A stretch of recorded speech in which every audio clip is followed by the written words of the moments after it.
स्वागत है आपका डे 23 ऑफ 60 डेज चैलेंज में। आज थोड़ी मॉर्निंग लेट हुई क्योंकि मार्केट बंद था। चाय पिए, साथ में नाश्ता भी कर लिए। डे 23 का फर्स्ट टास्क स्टार्ट करते हैं रीडिंग से। एंड मार्केट आज बंद है गणेश चतुर्थी की वजह से, तो अच्छी बात है।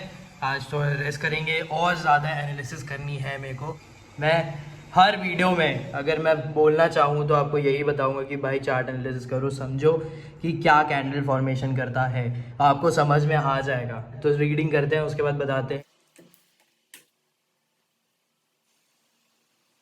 क्या आपने मेरी कल की वीडियो देखी है? अगर नहीं देखी तो प्लीज़ चेक करो मेरे वीडियोस। एंड जो 60 डेज़ का प्लेलिस्ट है वो भी चेक करो। एंड मैं इसलिए बोल रहा हूँ कि आप कल की वीडियो देखो क्योंकि जो ग्रोथ है ना वो बहुत ज़्यादा इंपॉर्टेंट है। आप ग्रो करो एंड लोग आएंगे आपको क्रिटिसाइज़ करने, लोग आएंगे आपसे सीखने के लिए, लोग आएंगे आपको देखने के लिए।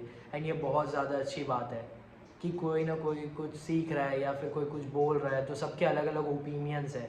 एंड जब तुम ग्रो करोगे ना तब लोग एडवाइस लेंगे तुमसे, लोग सीखने का ट्राई करेंगे तुमसे। ये बहुत ज़्यादा इंपॉर्टेंट चीज़ है। आकियो की स्टोरी भी यही है। जब आकियो ने कंपनी बिल्ड की, आकियो एक्सपीरियंस्ड हुए, लोग उनसे एडवाइस लेते हैं। वो बहुत सारी कंपनीज में बोर्ड ऑफ डायरेक्टर्स में है एंड बहुत सारे एडवाइजिंग में भी हैं। गवर्नमेंट्स को भी एडवाइस देते थे कि पॉलिसीज़ ऐसी होनी चाहिए। तो ये बहुत ज़्यादा इंपॉर्टेंट चीज़ है कि जब तुम कुछ सीख लोगे ना, जब तुम कुछ बहुत अच्छा काम कर रहे हो, लोगों को भी लगता है कि तुमने काम किया है and you are experienced and you are good at that, तो वो तुमसे आकर सलाह लेंगे, वो आकर तुमसे ट्राई करेंगे सीखने का। एंड ये बहुत अच्छी बात है। एंड तुमने मेहनत की है, तुम अपना काम अच्छे से कर रहे हो, तुम बहुत ज़्यादा फोकस्ड हो, तुम बहुत अच्छे से समझते हो उस फील्ड को, तुम देखते हो, तुम्हारा विजन जो है वो बहुत अच्छा है फ्यूचर के लिए। तो क्यों नहीं लोग आकर तुमसे एडवाइस लें, लोग आकर तुमसे सीखें। यही आकियो के साथ होता था। एंड जापान और अमेरिका जो है ना, ये दोनों ओपन मार्केट कंट्रीज़ थी। क्यों जो है वो एक अमेरिकन के secretary, I think white house secretary थे, तो उनसे बात कर रहे थे। वो ये बोल रहे थे कि अमेरिका और जापान का जो रिलेशन है वो सिर्फ एक वॉर के वजह से ख़राब हुआ है एंड उसके अलावा कोई प्रॉब्लम नहीं है। हम 100 साल के ऊपर से ज़्यादा दोस्त हैं एंड अच्छे से रहते हैं, हम अच्छे से ट्रेड करते हैं। तो क्यों ये ट्रेड के जो रेस्ट्रिक्शंस हैं ये आ रहे हैं? बहुत सारी चेकिंग्स हो रही थी। तो यही आकियो मोरिता एक मीटिंग में जो सेक्रेटरी हैं उनको बताते रहते हैं। तो उसके बाद फिर से जो सेक्रेटरी वो खुश होते हैं कॉन्वर्सेशन से एंड उसके बाद वो जापान को विज़िट करते हैं बार बार एंड वो फोकस करते हैं फ्यूचर के लिए, जापान और अमेरिका की। तो यही चीज़ है भाई कि जहाँ तुम हेल्प कर सकते हो ना कंट्री की, तो वहाँ हेल्प करो। वहाँ पे जहाँ तुम किसी को सिखा सकते हो, जहाँ पे तुम कुछ बात कर सकते हो जिससे किसी का भी भला हो, तो भाई जो तुम करो। Is learning, is definitely a learning. अगर तुम्हारी भी कंपनी है एंड तुम अच्छा काम कर रहे हो तो लोग आएंगे तुमसे सीखेंगे। जैसे कोई और कंपनी बिल्ड करेगा तो वो तुमसे देखेगा एंड उसके बाद वो भी वैसा कुछ अप्लाई करेगा या फिर वो देख कर कुछ और अपना बनाएगा। तो कुछ ना कुछ तुमसे स्टार्ट हो रहा है या फिर तुम भी किसी को देखकर स्टार्ट करोगे, उसके बाद तुम भी अपना कुछ बनाओगे। तो ऐसे चीज़ें चलेगी। बट फोकस रखना कि तुम अच्छे से काम करो एंड मन लगा कर काम करो। यही बात है। अभी मार्केट तो बंद है तो फिर मैं अभी चार्ट एनालिसिस करूँगा एंड उसके बाद देखते हैं कि क्या करना है।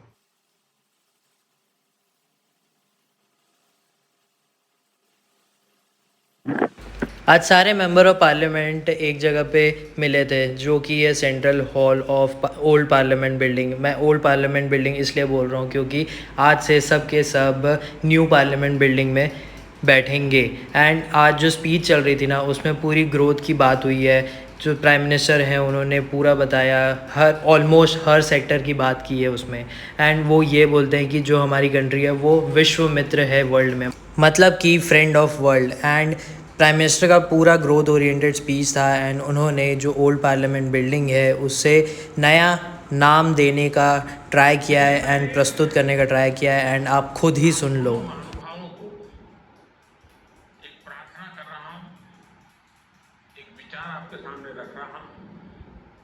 मैं आशा करता हूं कि आप दोनों मिलकर के उस विचार पर जहां भी जरूरत पड़े मंथन करके कुछ निर्णय अवश्य करिए। और मेरी प्रार्थना है, मेरा सुझाव है कि अब हम जब नए सदन में जा रहे हैं तब इसकी गरिमा कभी भी कम नहीं होनी चाहिए।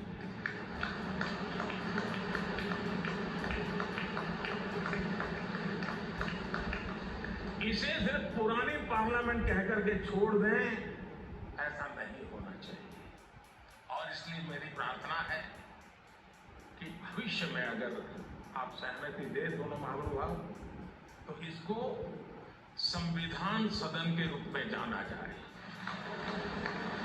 फिर एक बार इस पवित्र भूमि को प्रणाम करता हूं, यहाँ पर जो तपस्या हुई है, जन कल्याण के लिए संकल्प हुए हैं, इसको परिपूर्ण करने के लिए 7 दशक से भी अधिक समय से जो पुरुषार्थ हुआ है, उन सबको प्रणाम करते हुए मैं मेरी वाणी को विराम देता हूं और नए सदन के लिए आप सबको शुभकामनाएं देता हूं।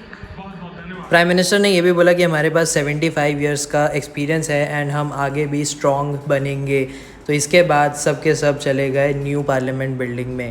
5 बज गए हैं, वर्कआउट टाइम स्टार्ट हो गया है। स्टार्ट करते हैं वॉक करने से एंड उसके बाद अपन करेंगे वर्कआउट। आज लेग का एक्सरसाइज होगा और एब्स का होगा।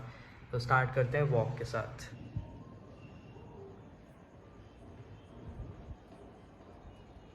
वॉक करने के टाइम पे जो ऑडियो बुक आज मैंने सुनी है उसका नाम है think straight, unlock the power of your mind.